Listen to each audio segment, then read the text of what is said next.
ये कि जो सर्जरी में आप 50,000 रुपए लगाएँगे, 1 लाख रुपए लगाएँगे, जी, उस चीज़ को हम लोग मात्र 1000 2000 में सॉल्व कर सकते हैं और सही बात। आपके पथरी का समाधान निश्चित रूप से होगा और जितने में आप चाहेंगे, अगर आप पैसा है तब भी होगा, नहीं है तब भी होगा और कुछ पथरी तो ऐसे निकल जाती है कि अस्पताल जाते-जाते रास्ते में ही पथरी निकल दोस्तों देखा जाए इस दुनिया में सबसे ज़्यादा लोग परेशान हैं तो अपने स्वास्थ्य को लेकर के और इसी बीच एक गंभीर बीमारी है पथरी। पथरी एक ऐसी बीमारी है जब हो जाता है तो इतना दर्द होता है कि वो आदमी पागल हो जाता है। हमारे बीच इस समय डॉक्टर साहब हैं, इनसे बात करेंगे क्योंकि ये पथरी के देखा जाए बहुत सारे ऐसे इलाज किए हैं जो निश्चित रूप से वो व्यक्ति सही हो चुका है। तो आइए इनसे बात करते हैं। सबसे पहले डॉक्टर साहब क्या नाम हुआ आपका? डॉक्टर जेएस बिंद। सबसे पहले डॉक्टर साहब जानना चाहेंगे कि पथरी कैसे होता है?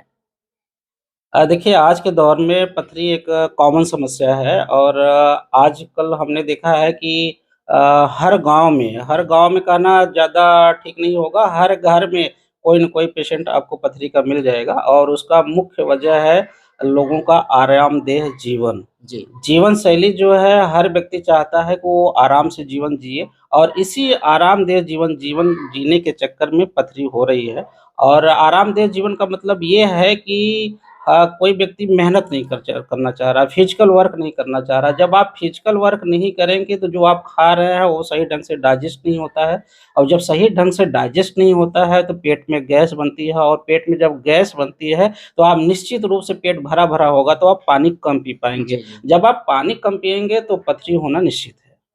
अच्छा पथरी देखा जाए तो पथरी बहुत प्रकार के होते हैं, कभी देखते हैं पित्त के थैली में हो जाता है या कहीं किडनी में हो जाता है, तो कितने प्रकार के पथरी होते हैं? वैसे पथरियाँ मिलनी 4 तरह की होती हैं और होने को तो कई जगह पे होती है, पित्त की थैली में पथरी होती है, गुर्दे में पथरी होती है, यूरेटर में पथरी होती है, ब्लैडर में पेशाब के जी, थैली में पथरी होती है और हर जगह की पथरी का लक्षण अलग-अलग होता है और पित्त की थैली की पथरी जो है ज़्यादातर महिलाओं में होता है जी। और इस तरह के केसेज़ में जो है मैं तो आम लोगों से पेशेंट जितने भी आते हैं उनसे मैं कहता हूँ कि आप पित्त की थैली की पथरी की दवा मत करिए, उसको ऑपरेशन करा लीजिए, चाहे ओपन सर्जरी करा लीजिए, चाहे आजकल दूरबीन से भी जी, उसका जी। ऑपरेशन आसानी से हो जाता है, बहुत आसान है उसका ऑपरेशन कराना। आप ऑपरेशन से ना डरिए, उसको ऑपरेशन करा लें। हाँ, रही बात गुर्दे की पथरी हो, चाहे यूरेटर की पथरी हो, चाहे ब्लैडर की पथरी हो, वो आसानी से हम लोग दवा देते हैं और ठीक हो जाता है। उसके लिए आपको किसी भी तरीके के ऑपरेशन कराने की ज़रूरत नहीं है। हाँ, कभी-कभी दर्द बहुत ज़्यादा होता है, इतना ज़्यादा दर्द होता है कि पेशेंट घबरा जाता है और वो जाके अस्पताल में भर्ती हो जाता है और कई हज़ार रुपए बेवजह उसके नुकसान हो जाते हैं। लेकिन मैं यहाँ मरीज़ों से कहना चाहूँगा कि अगर आप पथरी के पेशेंट हैं, तो आप अगर कभी दर्द हो रहा है, तो आप घबराएँ नहीं, किसी भी डॉक्टर से मिलिए या हम जैसे लोगों से मिलिए, तो आपका ना के बराबर पैसे में आपकी समस्या का समाधान हो सकता है। जी। पित्त की थैली में जो पथरी होता है, उसका सिर्फ़ एक ही इलाज है कि वो ऑपरेशन हो, दवा से क्या वो नहीं ठीक हो सकता है? नहीं, नहीं देखिए अब हम लोगों ने जो हमारा अनुभव है या अभी तक हम लोगों ने जो देखा है, दूसरों के अनुभव को भी हमने देखा है, पित्त की थैली पथरी जल्दी ठीक नहीं होता है। हमारे यहाँ मैं अभी तक इतने दिनों से प्रैक्टिस कर रहा जी। हूँ, मेरे ख़्याल से 3 या 4 केस हमारे यहाँ ठीक हुए। मैं हज़ारों केस देखा हूँ पित्त की थैली का, लेकिन 3 या 4 केस ठीक हुए हैं। तो अगर इतने केस ठीक हुए हैं, तो मैं इसको ना के ना के बराबर बराबर। समझता हूँ। तो पेशेंट से मैं आग्रह करता हूँ कि ऑपरेशन कराएँ। ऐसा इसलिए कि चूँकि उसमें कैंसर की समस्या बहुत जल्दी हो जाती है, अच्छा। इसलिए उसको जल्दी से जल्दी ऑपरेशन करा लेना ज़्यादा बेहतर है। इसमें कई ऐसे लोग हैं जो कि शायद आप पैसे की बात कर रहे थे, कुछ लोग गरीब लोग रहते हैं, जो इन परेशानियों को झेलते रहते हैं और दवा खा कर के वो मतलब दर्द को शांत कर लेते हैं, उसके बाद बहुत महीने, सालों ऐसे मतलब दवा खाते रहते हैं। तो इसके क्या साइड इफ़ेक्ट हो सकते हैं अगर वो दवा खा कर के अपने अपने को झेल रहे हैं तो? देखिए अमूमन अन्य जगहों पित्त के अलावा अगर अन्य जगहों पे पथरी है, चाहे गुर्दे में हो, चाहे यूरेटर में हो, चाहे ब्लैडर में हो, वहाँ पे उतनी ज़्यादा समस्या नहीं होती है, जितना गॉल ब्लैडर की पथरी जी। की में होती है। तो गॉल ब्लैडर की पथरी में समय बिताना उचित नहीं है। अगर हाँ, आप मजबूर हैं, पैसे की समस्या है, आप दवा नहीं कर पा रहे हैं या सर्जरी नहीं करवा पा रहे हैं, तो कुछ समय बिता सकते हैं, अगर आप परहेज़ कर रहे हैं तो। जी। लेकिन उसके बावजूद भी आपको अंत में दवा करना ही पड़ेगा या तो फिर सर्जरी के लायक है तो सर्जरी कराना ही पड़ेगा। आपको कुछ न कुछ तो करना पड़ेगा, लंबे समय तक आप नहीं रख सकते। अगर आप ज़्यादा समय तक गुर्दे में पथरी पड़ी रहेगी तो हाइड्रोनेफ्रोसिस होने लगता है, गुर्दा खराब होने लगता है। यूरेटर में पथरी है तो इतना ज़्यादा दर्द होता है कि आप झेल ही नहीं सकते और पेशाब की थैली में पथरी आ गई तो पेशाब अक्सर रुकने लगती है तो आप उसको रोक नहीं सकते, तो अंत में तो आपको दवा करना ही पड़ेगा। ऐसा कोई केस आया हो जो बहुत ज़्यादा जटिल रहा हो, आपके सामने वो शेयर करना चाहें, पथरी से रिलेटेड? हमारे पास तो ढेर सारे ऐसे केसेज़ आए हैं जहाँ पे हम लोग तो घर पे रहते हैं तो रात में घर पे रहते हैं तो फ़ोन जाता है कि डॉक्टर साहब पथरी फँस गया है, जी। अब क्या करें?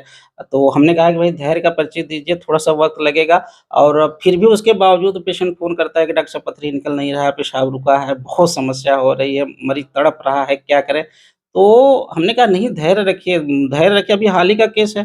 धैर्य रखा पेशेंट और पथरी निकल गई। और कुछ पथरी तो ऐसे निकल जाती है कि अस्पताल जाते-जाते रास्ते में ही पथरी निकल गई। अच्छा। हाँ, कुछ केसेज़ हमारे यहाँ ऐसे आए जिनको हमने अल्ट्रासाउंड के लिए भेजा तो हाँ, हाँ। अल्ट्रासाउंड के डॉक्टर के पास जाते-जाते पथरी आके पेशाब के रास्ते में दिख रहा है तो अल्ट्रासाउंड वाले डॉक्टर ने हमारे पास खुद चीज़ भेजा। हमने फिर उसको पथरी को वहाँ जी, से जी। चिमटी से निकाला। तो कुछ के पेशेंट ऐसे आए हमारे यहाँ बच्चों के केस जिनको कैथेटर लगा हुआ है, जी, जी। पेशाब रुकी है, कैथेटर लगा हुआ है। हमने 15 दिन कैथेटर लगवाया, उसके बाद दवा चली, फिर कैथेटर निकलवाया अपने सामने तो पता चला पेशाब फिर रुक गई। पेशेंट फिर शिकायत हो बच्चा तड़प रहा है, पेशाब फिर रुक गई। हमने कहा रुको इसको फिर थोड़ा-सा धैर्य रखो, पथरी फिर निकल गई। तो ऐसे ढेर सारे केसेज़ हमारे यहाँ सॉल्व हुए हैं जो सर्जरी के लायक थे। अच्छा, ये कितने दिन तक जैसे दवा आप करेंगे कि पथरी उनका निकल जाएगा? कोई लिमिट टाइम है या कब तक दवा चलेगा? देखिए, वैसे पथरी तो कई तरीके की होती है और कई साइज़ की पथरी पाई जाती है, लेकिन आम तौर पे अगर 10 एमएम, 12 एमएम तक पथरी है, तो जी। आसानी से हम लोगों के यहाँ 2 महीने में ठीक हो जाती है। 2 महीने है बच्चों में जब कभी-कभी देखते हैं पाया जाता है और उनको तो एक्टिविटी मतलब ज़्यादातर वो खेलते-उलते रहते हैं, तो कैसे उनको कैसे हो जाता है? देखिए बच्चों में भी ढेर सारे ऐसे बच्चे हैं देखेंगे आप कि बहुत ढेर सारे बच्चे कुछ सुस्त टाइप के होते हैं, बहुत ज़्यादा खेलते-वेलते नहीं हैं या उनको पेट की समस्या है, कब्ज़ की समस्या है। कुछ बच्चों को आपने देखा होगा कि 1 दिन, 2 दिन के बाद टट्टी होती है, लैट्रिन होती जी। है, बहुत टाइट होती है। तो ऐसे बच्चों में पथरी हो सकता है जो पानी कम पीते हैं। अब देखिए भई एज़ अ डॉक्टर हम लोग तो हम होम्योपैथ डॉक्टर हैं, होम्योपैथ अच्छा में तो होम्योपैथ। होम्योपैथ के डॉक्टर हैं और होम्योपैथ में ही ये चीज़ हुँ। संभव है और कहीं संभव नहीं है। तो ये जो हाँ, किडनी का जैसे जो दवा देते हैं, ये होम्योपैथिक चलाते हैं ना हाँ। होम्योपैथ दवा? होम्योपैथ दवा से ही संभव है, बाकी स्टोन और कोई को नहीं? और किसी भी दवा से जी, जी। संभव ही नहीं है। आप समझिए कि जो सर्जरी में आप 50,000 रुपए लगाएँगे, 1 लाख रुपए लगाएँगे, जी। उस चीज़ को हम लोग मात्र 1000 2000 में सॉल्व कर सकते हैं और करते हैं। और यहाँ पे एलोपैथ के डॉक्टर में कहना थोड़ा-सा लाज़मी नहीं होगा कि ढेर सारे लोग हम लोगों को थोड़ा-सा बहुत निचले लेवल का डॉक्टर समझते हैं। जी। लेकिन अब आप समझिए कि जो काम 50,000 में वो करते हैं, एलोपैथ का डॉक्टर करता है और वही काम अगर हम 1000 2000 में करते हैं, तो वो अच्छा डॉक्टर हुआ कि हम अच्छे डॉक्टर हुए। जी, जी। पथरी की सर्जरी करने में कम से कम 50,000 रुपए 50,000 एलोपैथ का लगेगा। डॉक्टर ले लेता है और यहाँ हम लोग 1000 2000 में उसको निपटारा कर दे रहे हैं। तो बताइए कौन-सा ज़्यादा अच्छा है? चलिए अच्छा लगा आप जानकारी आपसे लेकर के और जितने लोग देख रहे हैं पथरी के जो पेशेंट है या जो भी नहीं है, क्या कहना चाहेंगे उनके लिए जो देख रहे हैं आपको? देखिए पथरी से बचाव सबसे ज़्यादा सही उपाय है और पथरी के बचाव के लिए सबसे ज़्यादा ज़रूरी ये है कि आप खान-पान में थोड़ा-सा नियंत्रण रखिए, मेहनत करिए, पानी खूब पीजिए, पथरी आपको नहीं होगा। हाँ, मान लीजिए अगर इत्तेफ़ाक़न पथरी आपको हो भी गई तो आप हमसे मिलिए और सब आपके पथरी का समाधान निश्चित रूप से होगा और जितने में आप चाहेंगे अगर आप पैसा है तब भी होगा, नहीं है तब भी होगा, हम हमेशा तैयार हैं। वाह! ये लोकेशन कहाँ पे है डॉक्टर साहब थोड़ा-सा शेयर कर दीजिए आप? ये लोकेशन गोपीगंज में पिलर नंबर 37 के सामने शिवनगर कॉलोनी में है, अमरावती हॉस्पिटल।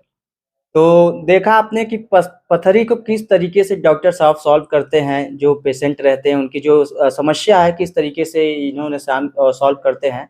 और अगर आपको भी अगर ये परेशानी है, आप भी झेल रहे हैं पथरी से, तो डॉक्टर साहब से आके संपर्क कर सकते हैं। मैं इनका नंबर स्क्रीन पे देख रहे हैं, स्क्रीन पे दे दूँगा या डिस्क्रिप्शन में इनका नंबर दे दूँगा, आप लोग जाके बात भी कर सकते हैं। तो वीडियो कैसा लगा आप लोग कमेंट करके बताइएगा। फिलहाल में इस वीडियो को शेयर कर दीजिएगा ताकि और लोगों के पास ये वीडियो पहुँचे और यहाँ आकर के इलाज करा सके। चलिए दोस्तों आज के इस वीडियो को यहीं पे रखते हैं और मिलते हैं फिर किसी नेक्स्ट वीडियो में।